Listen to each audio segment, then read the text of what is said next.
Plant FAQs. Glandularia bipinnatifida. False verbena, prairie verbena, Verbena bipinnatifida. As a plant enthusiast, I often get questions about Glandularia bipinnatifida, a delightful and versatile plant that's worth exploring.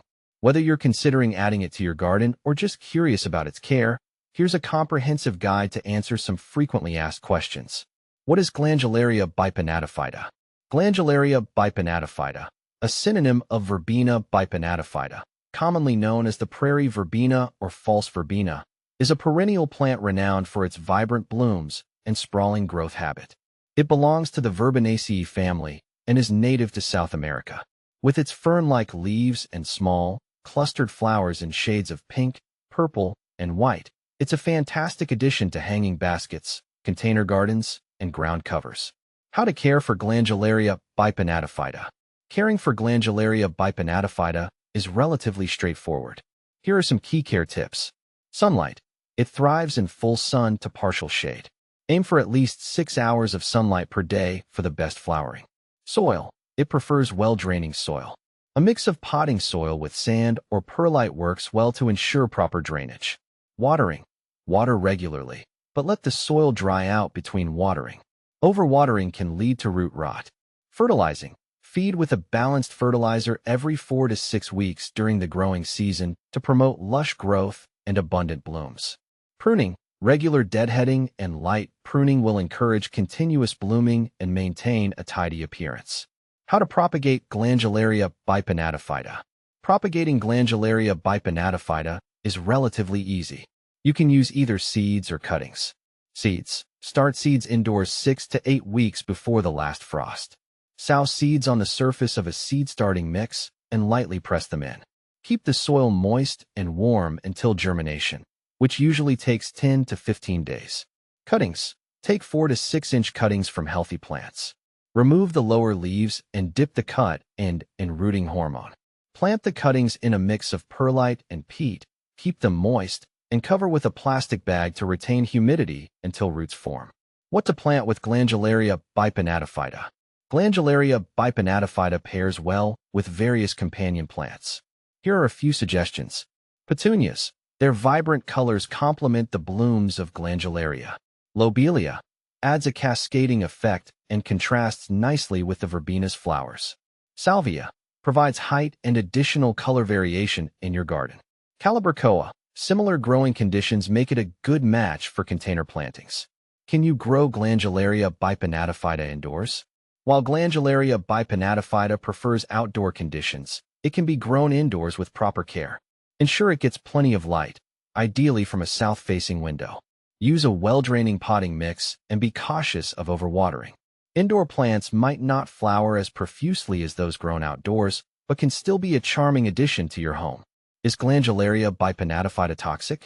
Glandularia bipinnatifida is not known to be toxic to humans or pets. This makes it a safe choice for households with children and animals. Is prairie verbena edible?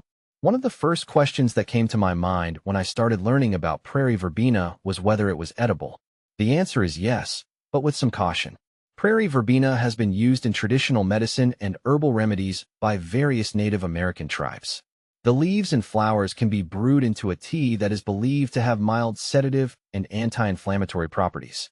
However, it's important to note that prairie verbena should be consumed in moderation, and it's always best to consult with a knowledgeable herbalist or healthcare provider before adding any wild plants to your diet. While it's not typically used as a food source, its medicinal applications are quite fascinating. How to collect prairie verbena seed. Collecting seeds from prairie verbena is a rewarding process that ensures you can enjoy these beautiful plants year after year. Here's how I do it. Wait for the right time. Seed pods form after the flowers have bloomed and withered. It's crucial to wait until the pods are dry and brown before harvesting. Gently collect the seeds. Once the seed pods are ready, gently snip them off the plant and place them in a paper bag.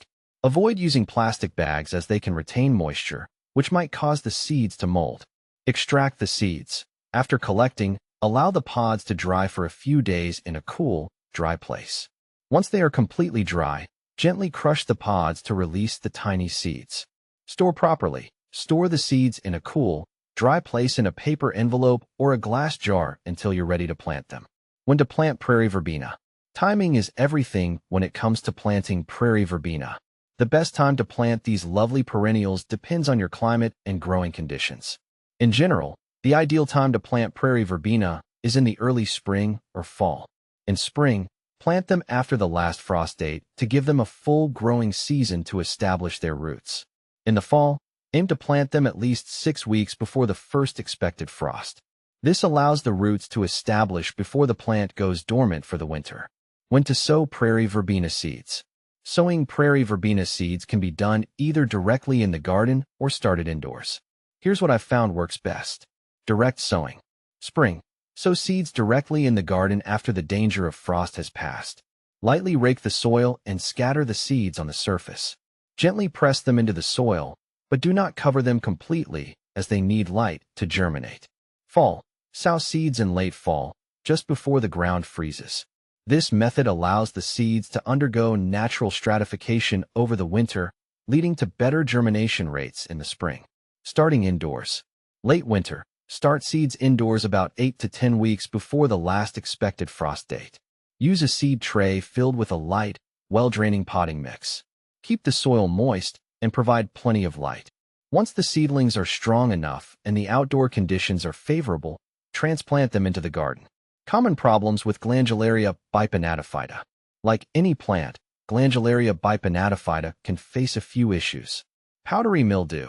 This fungal disease appears as a white, powdery substance on leaves. Improve air circulation and avoid overhead watering to prevent it. Root rot. Caused by overwatering or poor drainage. Ensure soil dries out between waterings and use well-draining soil. Pests. Watch out for aphids and spider mites. Insecticidal soap or neem oil can help manage these pests. Glandularia bipinnatifida versus Glandularia canadensis. When comparing Glandularia bipinnatifida to Glandularia canadensis, several differences stand out. Appearance. Glandularia bipinnatifida has finely divided leaves and small, clustered flowers, while Glandularia canadensis typically has larger, more rounded leaves and blooms that can be slightly larger. Growth habit. Glandularia bipinnatifida is more trailing and spreading, making it ideal for hanging baskets. Glandularia canadensis tends to be more upright and bushy. Climate adaptability. Both plants are versatile, but Glandularia bipinnatifida is often more tolerant of varying conditions, including drought.